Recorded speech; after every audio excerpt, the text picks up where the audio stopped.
회사는 돈을 내고 배우는 학교가 아니기 때문에 개개인의 노하우를 가르쳐 줄 이유가 전혀 없습니다. 천의 운으로 정말 좋은 선후배를 만나서 배울 수 있는 계기가 생겼다고 해도 한계가 있어요. 맨땅에 헤딩하면서 온몸으로 겪어낸 것들을 내 것으로 가지고 있어야겠다라는 생각을 한 적도 있는데요. 하지만 많은 후배들을 만나면서 배우고자 하는 이들과 서로의 감정을 나누기 시작했는데 저 또한 제 노하우가 단단해짐을 발견했습니다. 더 많은 이들이 조금이나마 덜 힘들었으면 좋겠다는 생각을 했고 보통의 누군가가 모두 따라할 수 있는 쉬운 방법으로 인지되길 바라는 마음으로 이번 시간을 시작하겠습니다. 안녕하세요. 저는 최희진입니다.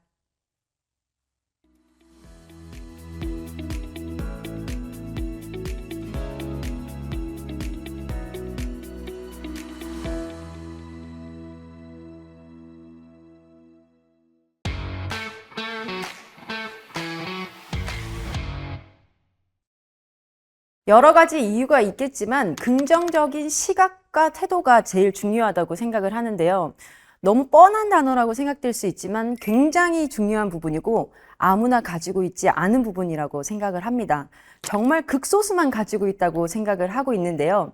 세상의 모든 일은 하나도 쉬운 것이 없다라고 생각을 합니다. 긍정적인 가능성에 집중할 수 있는 사고는 타고나거나 대단한 훈련이 필요하다라고 생각을 하는데요. 1% 가능성에 집중을 하고 긍정적인 회로가 가동돼야 솔루션이 보입니다. 제가 말하는 태도는 책임감과 성실함을 의미하는데요. 책임감과 성실함의 강도는 조금 기준이 높습니다. 이렇게 말씀드리는 이유는 지금까지 제가 요구했던 책임감과 성실함을 인정했던 인원은 성실하고 책임감 있다라는 말하는 인원의 10%도 되지 않기 때문입니다. 최근에 있었던 일을 예시로 한번 들어볼게요. 과장 직책의 기획 담당자 직원에게 제가 내년도 사업계획 수치를 지시를 했습니다. 여러 부서의 수치를 회사 공통부서에서 모아서 최종 수치를 확인하고 대표님의 컨펌 그리고 오너의 보고까지 필요한 그런 일련의 과정들이 있었는데요.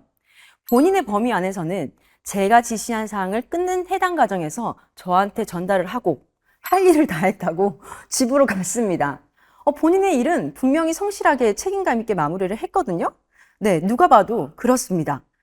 회사는 업무마다 최종 마무리 단계까지 이르는 프로세스가 굉장히 상이하고 다릅니다. 해당 과정은 본인이 한 일을 저에게 보고하는 것이 끝이 아니겠죠. 담당자가 가장 상세한 업무를 알고 있기 때문에 제가 리뷰를 하고 수정하라는 사항이 있으면 지시를 받아서 그 부분들이 마무리될 때까지 기다리고 그리고 공통부서에 넘어갔을 때도 취합해서 이슈가 없는지를 확인해야 합니다. 그 후에 대표님과 오너 보고가 마무리될 때까지 지속적으로 챙겨서 추가 피드백이 없는지, 필요한 사항이 없는지 중간 과정을 확인하고 저에게 즉각 투입할 수 있는 그런 대기가 필요한데요.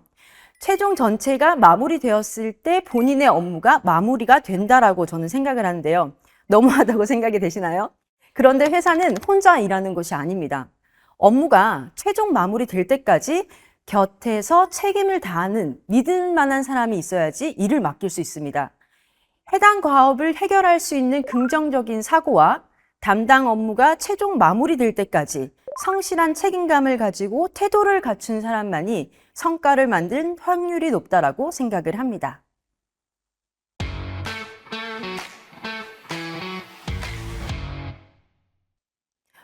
너무 심플한데요. 작은 일부터 시켜봅니다.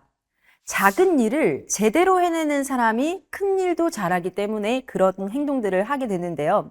작은 일이라도 시작 전에 기획, 설계를 하고 프로세스를 검토한 후에 협업을 진행하는 사람들이 일을 잘하고 태도가 되어 있는 사람이라고 저는 판단을 합니다. 반복적으로 작은 일을 몇 개를 시켜보면 대부분 파악할 수가 있는데요. 단, 시키기 전에 그 사람의 포지션은 염두하고 시켜야 한다는 것이 중요한 부분입니다.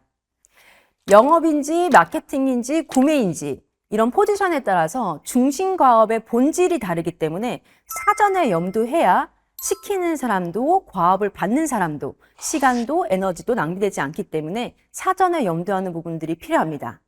최종적으로 다시 바꿔 말하면 내가 일을 잘하는 사람인지 판단을 하기 위해서는 작은 일도 잘하는 사람인지를 판단해보고 일을 잘한다는 평가를 받고 싶다면 작은 일부터 완성도를 높이라고 말하고 싶습니다.